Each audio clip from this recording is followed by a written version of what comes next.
Good morning. Thank you for joining me for another 5 good minutes with the Word. I'm Barry Bryson, and we're continuing our study of the Gospel of Matthew. And today we're going to be in chapter 11. We're going to begin with verse 2, and we are going to read through verse 19. Jesus is on his own now. There are probably disciples with him, of course, but the apostles have been sent out on their first missionary journey with a limited commission that he gives them in chapter 10.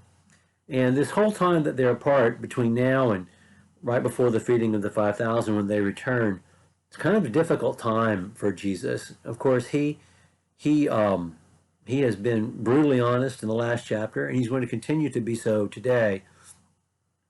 John is in jail. We are going to learn about the circumstances leading to John being in jail in chapter 14. And when that whole episode is going to be narrated to us. It's already happened. So John is in jail, and John's disciples come to Jesus because John himself has a question. And that's what this is about. Now, when John heard in prison about the deeds of the Christ, he sent word by his disciples, saying to him, "Are you the one who is to come, or shall we look for another?" And Jesus answered them, "Go tell John what you hear and see. The blind receive their sight, and the lame walk. Lepers are cleansed, and the deaf hear, and the dead are raised up, and the poor have good news preached to them. And blessed is the one who is not offended by me." And they went away. And Jesus began to speak to the crowds concerning John. "What did you go out into the wilderness to see? A reed shaken by the wind? What did you go out to see? A man dressed in soft clothing? Behold, those who wear soft clothing are in kings' houses. What then did you go out to see? A prophet? Yes, I'll tell you, and more than a prophet. This is he of whom it is written, Behold, I will send my messenger before your face, who will prepare your way before you. Truly I say to you that among those born of women, there has arisen no one greater than John the Baptist. Yet the one who is least in the kingdom of heaven is greater than he. From the days of John the Baptist until now, the kingdom of heaven has suffered violence, and the violent take it by force. For all the prophets and the law prophesied until John. And if you are willing to accept it, he is Elijah who is to come. He who has ears to hear, let him hear. But to what shall I compare this generation? They're like children sitting in the marketplace, calling to their playmates. We played the flute for you, and you did not dance. We sang a dirge, and you did not mourn.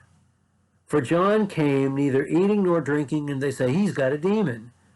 But the Son of Man came eating and drinking, and they say, look at him, he's a glutton and a drunkard, a friend of tax collectors and sinners. Yet wisdom is justified by her deeds. It's interesting that this passage begins and ends with the proof being in the pudding, in the deeds themselves. John's in jail, and he sends to the Christ, not to Jesus, the Christ, the Messiah. Matthew is the one, who's writing that down, lest we have doubts ourselves. And perhaps John is wondering, since he is in prison, what's going on. Simply knowing that Jesus is the Messiah is not the same as understanding how he will accomplish God's will. We're not told that John was told that. Just that the one that you see the Spirit descend on like a dove is going to be the one. And this is the message you have to deliver to prepare the way for him. Jesus sends back this answer. And I don't think he's in any way offended. He said, tell John this. And he said, tell him what you have seen. And then he gives that list of things that are going on. What he's actually doing is not just telling them to take back what they have seen. He's quoting Isaiah 35, verses 4 through 6. And he is giving them a fulfilled prophecy about the Messiah to take back to John. So John will know, you're in jail, but this is part of the plan. Don't worry about this. And then they leave, and they take that back to John. So again, these are existential moments. Who are you? Who is he? Who am I? And Jesus has had to answer the question, who are you? And now he's asking them, who is John? And he asked the question, it's the same question 3 times. And I love the way he words it. Let's listen. What did you go out to see? Not what did you see when you went out, but what did you go out to see? Why did you go to see John in the first place? Did you go out to see, a circus act, a dog and pony show? Did you go to see somebody, who has advanced degrees? Or did you go to see a prophet because you knew that the voice of prophecy was delivered again? Because if you did, then you went out for the right reason, because he fulfills Malachi chapter 3. He's the one that was written about on the very last page of the Old Testament. That's him. And if you are willing to accept him and his message, then you will be willing to accept me. But most of you won't. Okay, now here's the part about you. He's already started talking about them when he asked, what did you go out to see? How much did celebrity play a part in this? Or how much were you truly wanting to know what God had to say when you went out to see John? And then he explains who John is. And then he explains who we are. John is the culmination of everything that had happened from Moses all the way up to Jesus. From Abraham all the way up to Jesus. I mean, everything was happening to bring about John and John's ministry.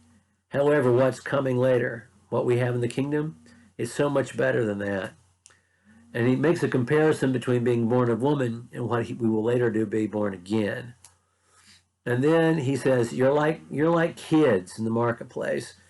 And he quotes a snippet of verse, and one assumes it's a song that the kids sang to each other, like Rain, Rain, Go Away, or Na, Na, Na, Na, Na. And you wonder if he sang it when he said it, because I do. I imagine him singing this back to them and saying, you're like little kids who said, we played the flute for you and you didn't dance, and we sang a dirge and you didn't mourn. You didn't do what we wanted you to do. You didn't do what we expected you to do. Therefore, we're not going to be your friends anymore. And he did not fulfill their expectations of a Messiah, and most of them are going to reject him. And it's just truth. It is truth.